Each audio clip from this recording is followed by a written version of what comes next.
오늘은 대강절 또는 대림절이라고도 하는데요, 주님의 강림, 주님의 오심을 기다리면서 지키는 절기 네 번째 주일입니다. 매주일 촛불 하나씩을 더 켜가면서 오늘 네 번째, 성탄절에는 이제 5개의 초를 켜게 되는데, 그것은 바로 우리 주님께서 빛으로 이 땅에 오셨다는 것을 우리가 상징하고 기념하는 것입니다. 주님은 세상의 빛으로 이 세상에 오셨습니다. 오늘 빛으로 오신 주님에 대해서 살펴보면서 은혜를 나누도록 하겠습니다. 오늘 본문을 보면 우리 예수님은 영원한 빛이시다 하는 것을 말씀합니다. 1절 말씀을 같이 읽어보겠습니다. 태초에 말씀이 계시니라. 이 말씀이 하나님과 함께 계셨으니 이 말씀은 곧 하나님이시니라. 우리 예수님은 말씀과 빛으로 존재하시는 분이십니다. 말씀과 빛은 동격입니다. 그래서 시편 기자는 말하기를, 하나님의 말씀은 우리의 발의 등불과 같고 하나님의 말씀은 우리의 앞길의 빛과 같다. 시편 119편 105절에 말씀합니다. 여러분, 이것은 비유가 아닙니다. 이것은 사실이고 진리입니다. 예수님께서 말씀이신 것처럼 예수님은 또한 빛이십니다. 이 빛은 태양이라는 이 발광체를 통해서 세상에 비치는 피조된 하나님에 의해서 만들어진 빛과는 다릅니다. 이 빛은 하나님의 본질입니다. 창조된 것이 아니라 본래부터 하나님과 함께 존재하는 빛이십니다. 이 빛은 그래서 영원합니다. 영원 전부터 계셨고 영원 후까지 존재하는 예수 그리스도입니다. 예수님 자신, 하나님 자신, 그것이 또한 빛입니다. 이 빛을 가리켜서 성경에서는 영광이라고 합니다. 영광. 헬라어로는 독사라는 말을 쓰는데, 오늘 우리가 읽지 않았지만 14절 말씀에 이렇게 기록합니다. 말씀이 육신이 되어 우리 가운데 거하심에 우리가 그의 영광을 보니 하나님의 독생자의 영광이요 은혜와 진리가 충만하더라. 그리스도께 영광, 하나님의 빛이 가득 있었습니다. 여러분, 하나님의 나라는 태양이 필요 없습니다. 왜냐하면 하나님 자신이 빛이시고 그분이 모든 곳을 비치기 때문입니다. 예수님도 빛이십니다. 요한계시록 22장 5절에 보면은 다시 밤이 없겠고 등불과 햇빛이 쓸데없으니 이는 주 하나님이 그들에게 빛이심이라. 그들이 세세토록 왕노로 타리로다.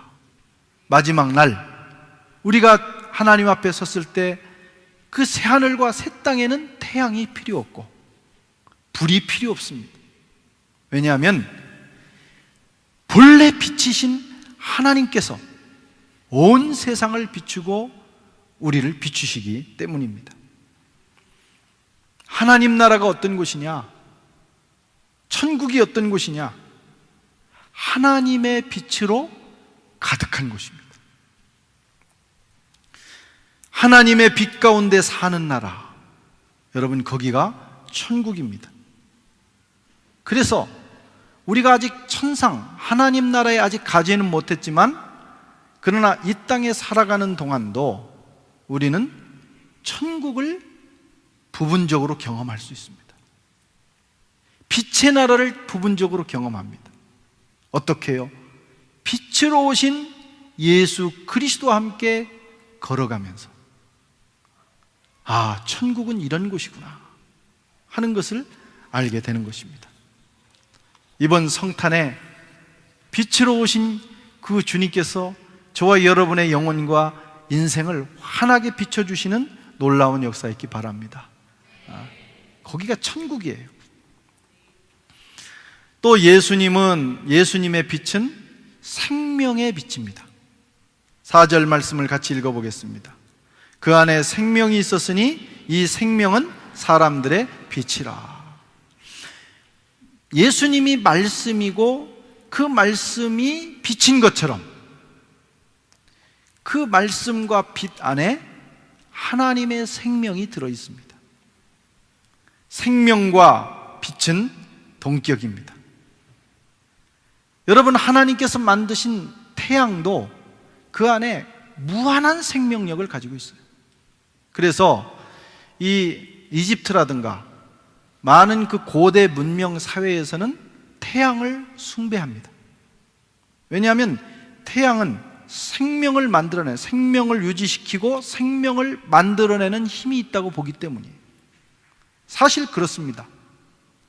태양은 생명을 일으킵니다. 식물과 동물, 사람, 그 어떤 것도 태양 빛이 없이는, 태양의 열이 없이는 존재할 수 없어요. 열이 없으면 금방 말라버립니다. 태양빛이 없으면 죽습니다. 유럽은 일조량이 부족한 지역이죠. 일조량. 특별히 이 런던보다 이 프랑스 파리가 일조량이 더 부족하답니다. 통계적으로 부족한 곳입니다. 일조량이 부족하면 모든 생명체가 힘을 잃습니다. 생명력을 잃어요. 그래서 사람도 햇빛이 이렇게 오늘같이 이렇게 우중충 아침 일어나서 저녁까지 이러면 우울해지는 거예요. 그래서 이 유럽 땅에 우울해서 다니는 사람들이 많습니다. 여러분, 아프리카 같이 일조량이 꽉 넘치는 곳에서는 우울할 사람이 없어요. 그건 굉장히 낙천적입니다. 생명이 그만큼 용솟음 친다는 거예요. 우리는 햇빛이 부족하기 때문에 해만 뜨면 옷을 벗습니다. 좋은 몸매를 가진 사람이나 아니면 참 두고 보기 어려운 사람이나 관계없이 벗어 제끼는 거예요. 왜냐하면 햇빛을 받아야 되기 때문입니다. 아이들을 키울 때 유럽에서는 어릴 때 비타민 D를 의무적으로 먹이도록 합니다. 부족한 태양 광선, 태양으로부터 얻어야 되는 그 에너지를 보충하기 위해서 그런 거예요. 근데 아프리카나 우리나라 같이 여름에 막 장렬하는 태양이 있는 나라에서는 비타민 D를 그렇게 먹으면 안 되죠. 이 빛이 그만큼 중요합니다. 피조된 태양에게도 그런 생명력이 있다면 빛 자체이신 하나님의 빛 속에는 얼마나 무한한 생명이 있겠어요. 그분이 우리에게 빛으로 오셨다고 하는 것은 생명으로 오셨다는 것입니다. 예수 그리스도를 통해서 우리에게 비춰지는 그 빛을 경험하면 어떤 존재도 살아나는 역사를 경험하는 것입니다. 예수 그리스도의 빛이 비춰지는 곳에 사망의 세력은 물러가게 되어 있습니다. 예수님은 죽어가는 세상을 살리기 위해서 생명의 빛으로 오셨습니다. 갈릴리, 예수님이 활동하셨던 그 많은 동네 지역에 생명의 역사가 일어나기 시작했어요. 주님이 가시는 곳마다, 주님이 활동하시는 곳마다 죽은 자가 살아나고 인생이 바뀌고 병든 자가 나음을 얻습니다. 그래서 마태복음은 이렇게 예수님의 탄생을 이렇게 기록합니다. 이는 선지자 예사야를 통하여 하신 말씀을 이루려 하심이라. 일러스되 스불룬 땅과 납달리 땅과 요단강 저편 해변길과 이방의 갈릴리여 흑암에 앉은 백성이 큰 빛을 보았고 사망의 땅과 그늘에 앉은 자들에게 빛이 비추었도다 하였느니라. 예수님이 이 땅에 오신 사건은 사망의 그늘이 드리워져서 늘 죽음, 사망의 위협을 받으며 살아가는 이 세상에, 이 세상을 살리는 빛의 역사라는 것입니다. 주님이 빛으로 오셨습니다. 여러분, 이 세상은 마귀가 지배했습니다. 아담과 하와가 범죄한 이후에 세상은 마귀에게 넘겨진 바 되었어요. 마귀는 사망 권세자입니다. 어둠의 권세자입니다. 그래서 어디를 가든지 사망 권세가 역사합니다. 오늘날도 마찬가지예요. 십자가 사건 이후에 마귀는 그 권세를 잃었지만 지금도 속이면서 활동을 합니다. 어디를 가나 죽음의 그림자가 있어요. 뭘 잘못 먹어도 죽고, 바이러스에 걸려도 죽고, 사고로 죽고, 또 우리가 죽음에 대한 그 공포가 얼마나 많습니까? 조금만 아파도 이게 죽는 것이 아닌가. 이 세상을 그 사망 권세자가 다스리기 때문입니다. 그래서 불행하고 절망하고 낙담하고 자포자기하고 푸념하고 질병, 파괴, 테러, 미움, 살인이 곳곳에 넘쳐납니다.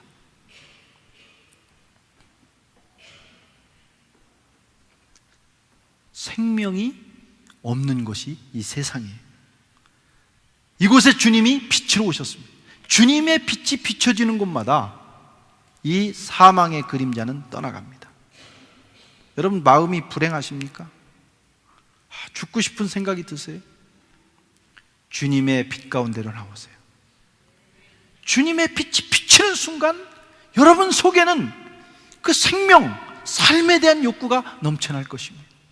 그 사망의 그림자는 떠나가게 돼 있어요. 희망, 행복, 용기, 격려, 치유, 화해, 사랑, 생명의 열매들이 그리스도의 빛 가운데 사는 사람들에게 넘쳐나게 되는 것입니다. 이것이 복음이고 이것이 예수의 능력이에요. 오늘날 우리 목사들이 잘못하고 교회가 잘못하고 또 성도들이 본을 보이지 않기 때문에 이구동성으로 많은 사람들이 예수 필요 없다, 교회 필요 없다, 이렇게 말을 하는 시대가 됐지만, 그러나 여러분, 이 세상을 살리는 하나님의 유일하신 방법은 예수 그리스도입니다. 그리고 그 예수 그리스도의 몸된 교회입니다. 교회가 본질을 회복하고 빛으로서의 역할을 감당할 때 세상도 살게 되는 것입니다. 또 예수님의 빛은 어둠을 몰아냅니다. 5절에 보면 빛이 어두움에 빛이 돼 어둠이 깨닫지 못하더라. 이 어두움, 요한이 말하는 이 어두움은 세상의 영적 상태를 진단하는 그런 표현입니다. 영적 현실에 대한 총체적인 표현. 이 세상 어디를 가나 칠흑 같은 어둠이 있다는 거예요. 물론 태양도 있고 이렇게 밝은 조명도 있지만 영적으로, 사상적으로, 도덕적으로 이 세상은 어둡습니다. 칠흑 같습니다. 그래서 자꾸 넘어질 수밖에 없는 거예요. 이 어둠을 이기는 길은 주님의 빛이 비춰지는 겁니다. 주님의 빛이 비춰지는 순간에 어둠은 떠나갑니다. 여러분, 어둠이 있는 곳은요, 어둠의 자식들이 서식합니다. 이 예배당을 완전히 차단해가지고 빛이 들어오지 못하게 하고 한 달만 놔두면 이 예배당은 무시무시한 곳이 됩니다. 온갖 잡것들이 들어와서 여기에 서식하게 됩니다. 그래서 쥐새끼들이 들어오고 바퀴벌레 새끼들이 들어오고 또 범죄자들이 들어오고 해서 여기를 장악해버립니다. 영적으로 마찬가지예요. 영적으로 어두운 곳에 악한 세력이 역사합니다. 그래서 세상이 잘 돌아가는 것 같지만 영적으로 어두우면 결국은 세상은 망하는 길로 가게 돼 있는 거예요. 뭐 시스템도 좋고 뭐 환경도 개선된 것 같고 역사는 발전한 것 같지만 그러나 사실은 발전한 것이 아닙니다. 언제 무너질지 모르는 시한폭탄과 같은 거예요. 개인이나 교회나 가정이나 여러분 사회나 건강하게 사는 길은 예수 그리스도의 생명의 빛이 들어가야 됩니다. 그러면 어둠이 떠나갑니다. 어둠이 떠나가는 순간에 거기에 서식하던 수많은 어둠의 존재들이 떠나가게 되는 것입니다. 그것을 위해서 우리 주님이 오셨어요. 빛으로 오셨어요. 이 성탄절기에 우리 주님의 그 거룩한 생명의 빛이 저와 여러분의 영혼을 비칠 수 있기를 바랍니다. 그리고 이 불란서 땅, 유럽 땅을 비추는 역사가 있기를 바랍니다. 우리는 빛으로 오신 주님을 열렬하게 환영해야 합니다. 이스라엘의 불행은 빛이신 주님이 그 어두움을 비추기 위해서 자기 땅에 오셨는데 이스라엘 백성들이 알아보지를 못했어요. 그래서 예수님을 거절했어요. 그리고 그들은 참으로 참혹한 어둠의 역사를 경험합니다. 주님이 우리에게 빛으로 찾아오셨을 때 우리가 깨달아야 합니다. 그리고 마음을 활짝 열고 그 빛으로 오신 주님을 환영해요. 그러면 그 빛이 역사하는 것입니다. 가정에, 우리 영혼에, 저와 여러분의 모든 삶의 구석구석에 이 그리스도의 빛이 찬란하게 비치게 되기를 바랍니다. 그리고 우리가 그 빛 받아서 그 빛 안에 살면서 그 빛을 세상에 비춤으로 또 세상을 살리는 역사가 있기를 바랍니다. 에베소서 5장 8절에 말씀하기를 너희가 전에는 어둠이더니 이제는 주 안에서 빛이라 빛의 자녀들처럼 행하라. 기도하겠습니다.